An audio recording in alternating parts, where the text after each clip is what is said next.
Welcome mga kaibigan at mga kapatid sa ating pong ika-33 yugto ng ating pong Lands of the Bible series. Welcome po kayong lahat sa ating pong palatuntunan. Bago po tayo magsimula, tayo po ito mandaling manalangin at magpasalamat sa ating Panginoon.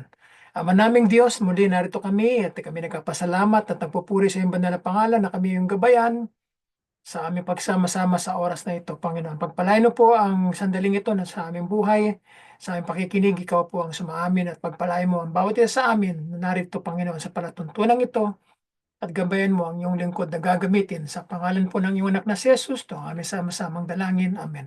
So purihin ang Panginoon sa oras na ito at welcome po kayong lahat sa ating pong ika-33 yugto ng ating pong Lands of the Bible series. So tayo po ay dadako na sa ating pong materials and titignan natin kung ano ang mga naihanda natin sa oras na ito. So mga kapatid, tayo tutungo na at welcome kayo sa ating pong palatuntunan. Tayo po ay pupunta na sa lugar ng tinatawag na Horns of Hitin. Okay, so dito po ay ating titignan ang istorya sa banal na kasulatan, kung ano ang pumapaloob sa lugar na ito, at kung ano ang relasyon ng lugar na ito sa Lands of the Bible at kung bakit ito ay napasama sa ating pong serye ng ating pong palatuntunan na ito. So dito po ay mga larawan na ating makikita dito. Sa bandang kaliwa ay makikita natin na meron parang pong sungay o parang dalawang bundok, no, na makikita kaya binasagan itong Horns of Itin.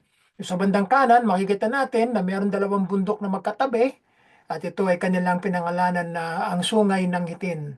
So titignan natin sa ano ang mga binabanggit dito sa ating panahon at kung ano ang kaugnayan nito sa banal na kasulatan. So ang Horns of Pitin ay isang extinct na bulkan, no? So ito ay halos karamihan ng mga bulkan naman na makikita sa buong mundo. Ito ay may kaugnayan sa mga bulkan, no? Sa Pilipinas ay napakaraming mga bulkan na ito nabalitaan natin ng mga nakaraang linggo ay itong bundok ng Canlaon dito sa parte ng Negros ay pumutok yan ay halos karamihan ng mga bundok na makikita natin ay ito ay maaaring patay na bulkan o ito ay aktibong bulkan.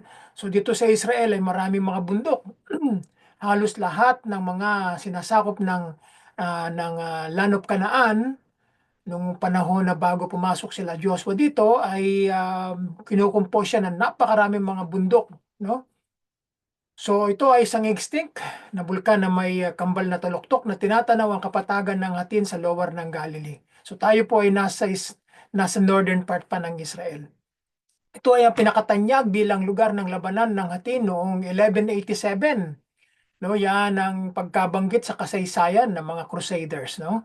So ang wasak na Canaanite na muog nito sa tuktok ng burol ng Tel Quarnihitin, ang pangalan ng lugar na ginamit ng mga archaeologists ng Israel ay kinilala ni S.B. Gal na may meron ng Hebrew Bible na binanggit sa Joshua chapter 11.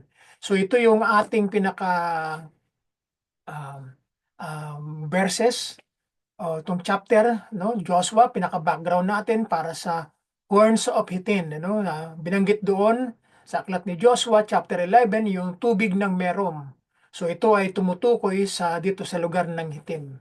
So ito ay may lungsod na binanggit bilang MRMIM sa isang listahan ng kampanya ni Thutmose III noong 1479 to 1425, no? 1425 years before the birth of Jesus, no?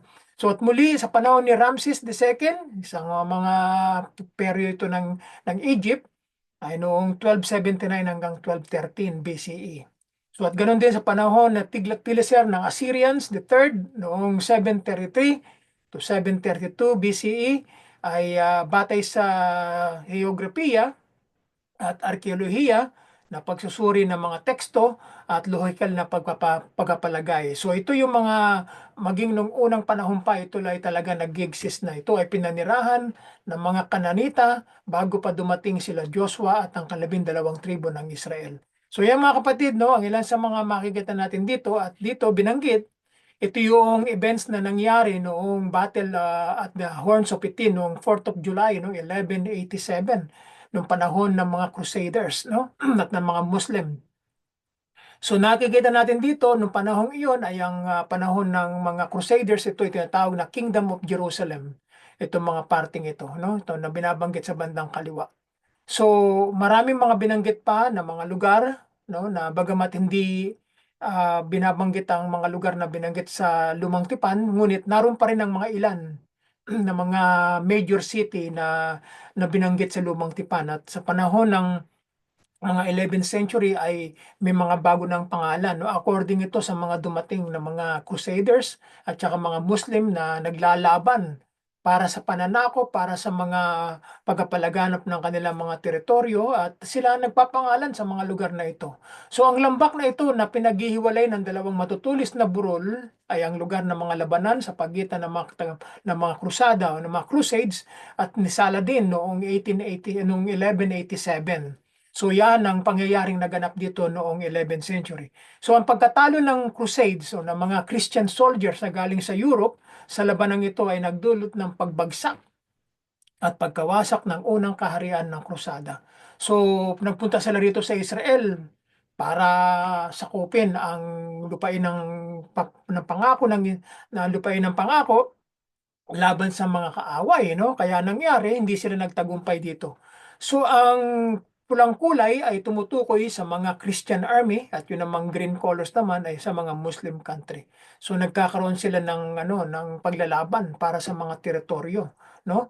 Alam natin sa kasaysayan na mga Crusaders, para sa kanila ay sinugo daw sila ng Diyos dito sa gitnang silangan, lalo tigit sa Israel, upang kunin ang lupain ito laban sa mga mga mananakop o yung mga Muslim. Pero hindi nila alam na talagang ganyan ang sitwasyon diyan, no? At sino man na ang sumakop diyan ay sasakupin din, no, ng makapangyarihang mga puwersa, no? Kaya ganyan ang sitwasyon ng mga panahon ng mga krusada, no?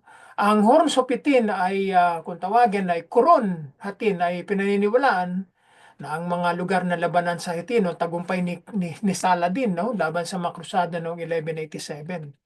So ang labanan dito sa Hatin ay nakipaglaban noong tag-araw ng ang damo ay tuyo na, no, noong summertime. Kaya mabilis na kumikilos ang mga tao, mga sundalo laban sa kanilang mga kaaway dahil ang lupa ay tuyo, no? Sinunog ng mga tropa ni Saladin ang damo matapos putulin ang daanan ng mga krusada sa tubig sa dagat ng Galilea. So nagtayo si Saladin ng isang simboryo ng tagumpay, no? Kung tawagin ay Kubat al-Nasar sa Burol, no? Yan ang tinayo niya. So si Titmar, isang pilgrim na Alemano na German na bumisita sa lugar na ito noong 1217, 12th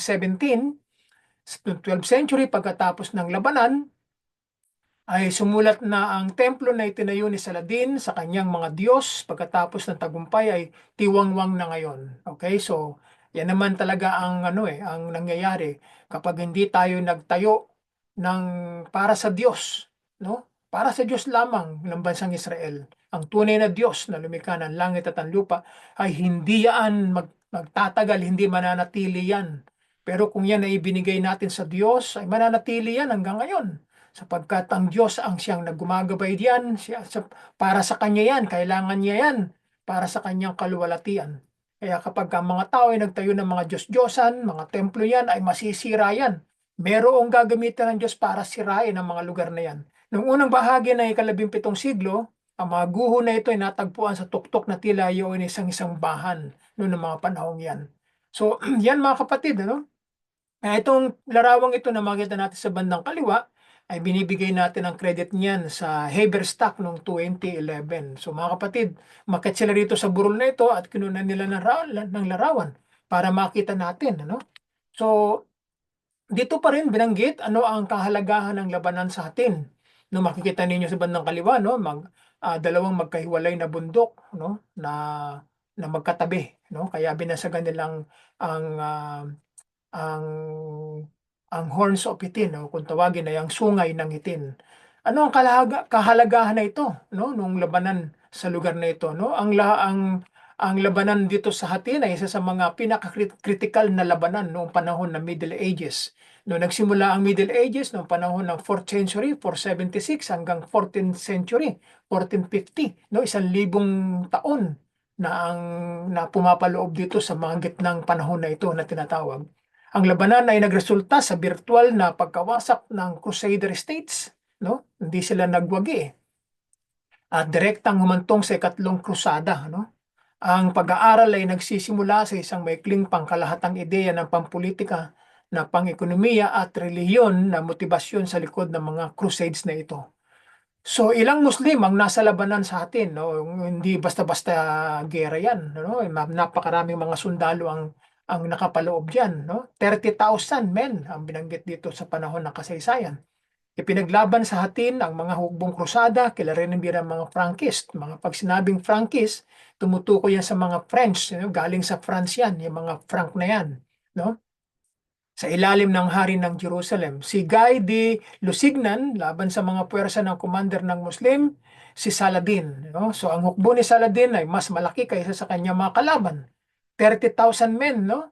Sa 20,000 men na galing sa France, no? So ngunit ang mga krusada ay may ilang kakilakilabot na hukbo, no? Lalo na ang kanilang mga ginawa, no, na mga kasaysayan na kanilang mga ginawa dahil sila ay hindi rin basta-basta mga sundalo rin, ano? Sila ay talagang hasa sa pakikipagdigma sa Europa. Kaya sila ay walang takot na nagpunta dito sa gitnang silangan, lalo dito sa bansang Israel, sa panahon na ito, ay pumunta sila para sakupin at hindi nila inaakala na mas marami pa palang mga sundalo ang kanilang mararatnan, no? Hindi basta-basta, no? Kaya nasurpresa sila eh. So pagsasama-sama dito sa bundok, sa sermon sa bundok, ay natukay ng ilang mga scholars na ang burol ay ang Mount of Beatitudes kung saan ibinigay ng ating Panginoong Kristo ang kanyang sermon dito sa bundok. Ano, sa pagsusulat noong 1864, inilarawan dito ni Ferguson bilang dapat na ang lugar dahil bagamat ang posisyon nito ay tumutugma sa mga detalye ng salaysay o ng narrative. Walang sino man ang maaaring magpahayag ng may anumang katiyakan na nagbibigay siya ng isang sermon sa eksaktong lugar na iyon. So, marami pa rin mga sapat haha, no? Hindi nila matumbok kung saan talaga yung aktual na lugar. No? Maraming nagsasabi dito, maraming nagsasabi dito. Tayo mga Kristiyano sa panahon natin ngayon, hindi tayo dumidepende sa sinasabi ng mga ibang tao. Dumidepende tayo sa sinasabi ng mga apostol na sumulat ng mga ebanghelyo, doon tayo dumidepende. Hindi natin sinasabi na ito yung aktual na lugar. Ang importante, may nangyari, no? May naganap na pangangaral ng salita ng Diyos sa magitan ng ating Panginoon Kristo. Sa ating mga Kristiyano, sa ating pananampalatayang ito, hindi na mahalaga kung saan ang lugar na yan. Ang importante diyan, ang mahalaga diyan ay merong nangyaring kwento. May nangyaring salaysay, may nangyaring kaganapan sa buhay ng ating Panginoon Kristo. Hindi na mahalaga sa atin ang lugar eh. No? Pero sa panahon ngayon, pinapakita natin ang mga possibility, no? Hindi natin sinasabing ito ang aktual na lugar, no? May mga posibilidad sapagkat sino ba naman ang makakaalam, no? 2,000 taon na ang nakakalipas. Sino ang makakatumbok niyan? Lahat ng mga taong nabuhay ng mga panahon yan ay nangamatay na. Halos lahat ng mga taong sumubok na alamin ang mga eksaktong lugar ay nasaan ang katibayan nila? Wala, no? So ano ang kahulugan ng horns of Hatin? Ang mga sungay ng Hatin mula sa Hebrew na sinasabi na ang mga sungay na sa bukid ng trigo, yun ang kanilang pagsasalarawan dito, ay isang patay na bulkan na may 2 taluktok, kaya ang pangalan nito ay sa ibabang Galilee, sa Lower Galilee. Mga 3 milya ito sa kanluran ng Tiberias. Matatagpuan ito sa kahabaan ng pangunahing daan patungo sa Tiberias at noong ika-4 ng Hulyo 1187 AD, ang mga krusada ay nakulong sa mga sungay ng Hatin habang patungo sa Tiberias. Na-stranded sila dito sa lugar na ito. Papunta sila ng Tiberias. So ano ang sungay ng Hatin sa Biblia? Itinuturing ng mga pilgrim noong ika-19 na siglo ang Horns of Hatin, ang lugar kung saan ibinigay ni Jesus ang kanyang sermon sa bundok, no? Excuse me. So yan ang kanilang sapatha. Sinabi nila na diyan daw nangaral ang ating Panginoon Kristo doon sa Sermon on the Mount. Naniniwala pa rin ang maraming mga protestante na ang Horn of Hatin ay ang lugar ng tanyag na pananalita ni Jesus kaysa sa Mount of Beatitude sa baybayin ng dagat ng Galilea. So meron dalawang sapat ang mga tao dito sa Hatin at doon sa baybayin ng dagat ng Galilea na aming napuntahan, no? Yung kung saan matatagpuan ang itim na katedral na pinagawa ni Mussolini, yung tinatawag na Black Cathedral, no? So yun ang lugar na pinaniniwalaan ng ilan na doon ibinigay ng Panginoong Kristo ang kanyang mensahe sa bundok, no? Sermon on the Mount. Ay kalawa namang sapatahan naman dito sa Horns of Pitin, binigay ng Panginoon ang kanyang sermon sa bundok. So dalawang paniniwala, no? So, tignan natin ang ilan pa sa mga binanggit dito at ano ang sinisimbolo ng mga sungay sa mythology naman, no? So, yan ang paniniwala ng mga Hudyo. Ang mga sungay ay kumakatawan daw din sa kaligtasan at immortalidad, no? Yan ang paniniwala nila. Dahil ang mga sungay na ito ay lubhang matibay, no, ang mga ideya ng proteksyon at pagkapakupkup laban ay dinadala gamit ang sungay, no, no panahon ng lumang tipan ang kanilang mga gamit ay mga sungay ng mga hayop, ang kanilang mga armas, no, at nangangulugan din ito na simula sa mga Egyptian at mga Jong kung tawagin, no, yan ang kanilang mga paniniwala. Ganyan naman talaga ang ano, pag ang panahon, kung ano yung magagamit nila sa digmaan ay gagamitin nila kung ano yung available, di ba? So ang kabaliwan at galit ay madalas na nauugnay sa sungay, no? Kasi nga kapag ang hayop ay nagrebelde, lumalaban, o nananakit, ginagamit nila ang sungay nila bilang kanilang armas, no? Upang saktan ng sino pa mang makikita nila sa kanilang mga paligid. Lalo na mula sa isang hayop na naniningil, no? Sabihin, gagalit, no? Gustong gumante o gustong idepensa ang kanyang sarili, ginagamit niya ang kanyang sungay bilang kanyang armas, no? So ano ang nangyari pagkatapos ng labanan sa atin? Bilang isang direktang resulta ng labanan, no, ang mga Muslim sa pangunguna ni Saladin ay muling naging tanyag na nakapangyarihang militar sa banal na lupain, na muling nabihag ang Jerusalem at ang karamihan sa iba pang mga lungsod at kastilyong hawak ng mga krusada, no, ng mga crusades ng mga panahong yan. So ang mga pagkatalo ng mga Kristiyanong kawal ay nagudyok sa ikatlong krusada, no, sa Third Crusades na nagsimula 2 taon pagkatapos ng labanan sa Hatin, no? Yan, walang tigil yan eh. Hindi ako nagkakamali kung ilang beses ang crusades ng ano ang kanilang campaign eh. Marami yan eh, no? Kung pinag-aaralan natin ang church history, no, sa mga Bible school, malalaman natin yan, mapapag-aralan natin yan, no? So maraming mga yugto yan, ano? So hindi basta-basta natapos kaagad. So ngayon, ang lugar na ito sa ating panahon ngayon ay isang Arabong bayan, ano, mga Arabong mamamayan ang naninirahan dito, no, bago ang 1948, no. Isang Arabong nayon ang itin at ang nakahiga ito sa paanan ng burol, no, nasa ibaba ng burol o ng bulubundukin. Pagsasama sa sermon sa bundok, ito ay natukoy ng mga ilang scholars na ang burol ay ang Mount of Beatitudes kung tawagin, ano? Kung saan ibinigay ni Jesus ang kanyang sermon sa bundok. Ito yung second perspective nila, ano? Sa pagsusulat noong 1864, inilalarawan ito ni Fergus Ferguson bilang dapat na lugar, no? Binanggit natin to kanina, na inulit ko lamang dahil ang bagamat ang posisyon nito ay tumutugma sa mga detalye ng narrative o ng salaysay. Walang sino man ang maaaring magpahayag ng may anumang katiyakan na nagbibigay na si Jesus, no, siya mismo ang isang na nagbigay ng isang sermon sa eksaktong lugar na iyon, no? So yan ang kanyang nakita, no, at kanyang obserbasyon noong 1864. So mga kapatid, ano, hindi naman gaanong mahaba itong Horns of Pitin, no? Sandali lang ito. At hindi ko naman ko ipapakita sa inyo ang larawan dahil hindi kami nakarating dito, no? Hindi ito kasama sa aming itinerary. Ngunit ito'y kasama sa tinatawag na northern part of Israel, no? Na kinakailangan nating banggitin, no?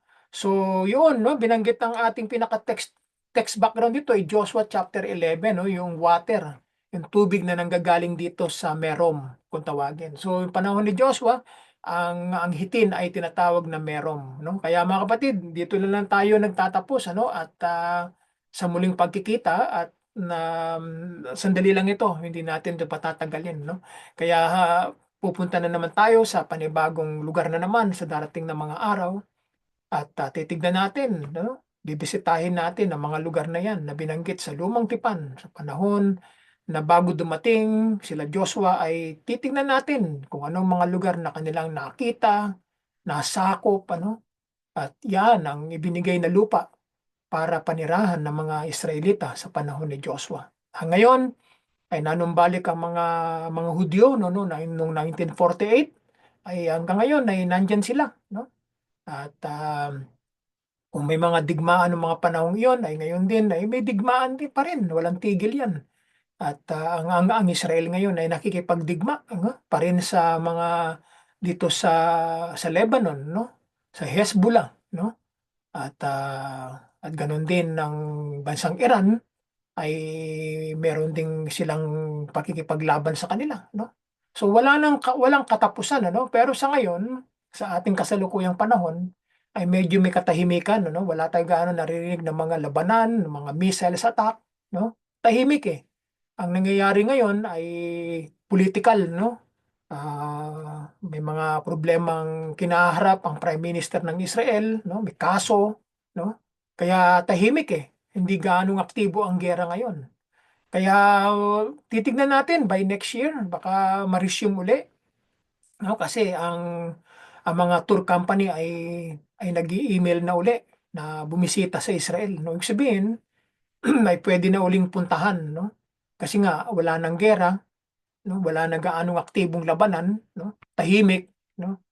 Kumbaga sa may ceasefire kung tawagin, ay pinapayagan na uling pumunta ang mga tao, no? Na bumisita at mag-tour doon sa lugar ng bansang Israel.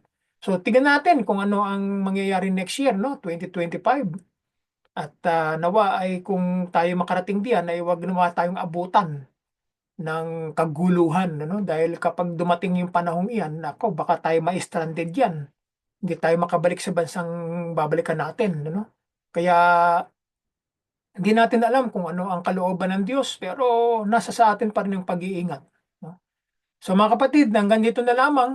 Ako'y magpapaalam na at maraming salamat sa inyong lahat at sa muling pagkikita at pagpalain kayo ng Panginoon saan man kayo naroroon. Sumainyo ang kanyang pag-ibig, biyaya at paggabay sa lahat ng panahon ng ating buhay. We'll see you then. Have a great day and bye for now.